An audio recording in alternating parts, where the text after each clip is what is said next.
Welcome back to the Midday Show. We have got an action-packed show for you. Shakura is now joining us. Did I say it close to right? You did. Yay!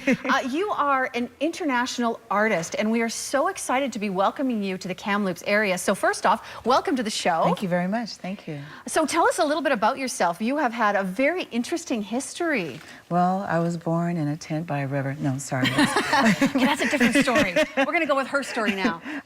Originally born in Brooklyn, lived in Toronto for a little while, then moved to Europe, and then moved back here, and basically grown up in Toronto, and been singing for blah, blah, blah, blah years, and really enjoying it. So where did your passion come from? Just was always in you? Was there a catalyst? Was there an event? I think, quite honestly, although I've always liked singing, I think for me it happened later in life, after I've been divorced, my kids are a little bit older, and I remember singing at the Montreal Jazz Festival and being on the stage, and there was one moment where everything stopped, and then it started moving in slow motion, and I could see the energy coming off of the audience, and my spirit literally just lifted, and I said to myself, this is what I'm supposed to be doing. And from that moment on, I felt a passion that I hadn't felt before. And I knew that there was nothing else that I wanted to do but this. That's amazing. And so how did you happen to become a part of the jazz and blues culture? Like how did that sort of resonate with you? I think it happened really easily. It was a really organic thing. I started off singing with some people who were forming a youth group for kids in a very underprivileged area in Toronto.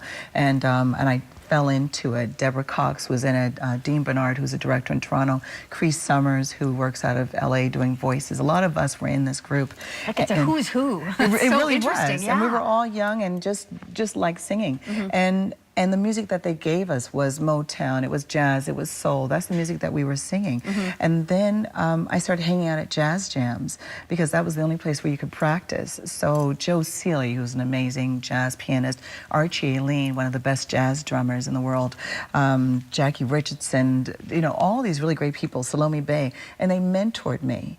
And how incredible is that? I think that was probably the blessing of my life. It allowed me to stay rooted and have a really great foundation for singing. And so I naturally went to those things because it was what was around me, but also because I think it did resonate for me, you know, a lot. Yeah. Incredible. What an incredible journey. And so now you're coming to Kamloops, and this is the start of your tour.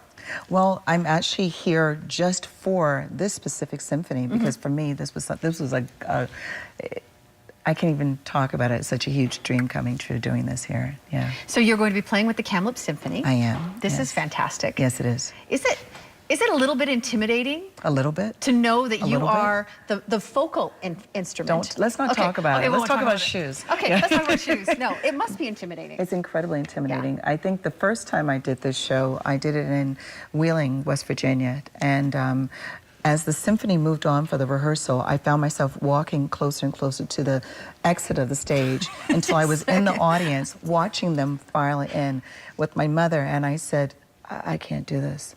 And I had that same feeling walking into rehearsal yesterday where I just, it's a huge responsibility because you have this dream, something that you want to do, and then you phone people up and say, well, this is what I want to do, and they say, well, okay, come on down and do it. And Kathy was really wonderfully open to that, and Bruce Stern was as well.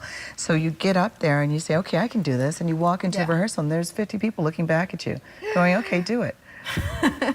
What do I know about singing? I'm just a kid from Brooklyn, you know, so it's incredibly intimidating, but they're wonderfully generous and very kind and very welcoming, so it's been a great experience. So can you give us a little hint, a little tease of what we might hear tonight? You mean in terms of talking about it or singing it? About singing. Oh my gosh. No, you don't have to sing. Just some of the things that we might hear. Well, I think you're going to hear where my musical journey started, because even though I was singing from a young age, I think I really started focusing on how I wanted to sound when I started hearing Billie Holiday. And from Billie Holiday, I kind of borrowed / stole my mother's Etta James Live in San Francisco cassette.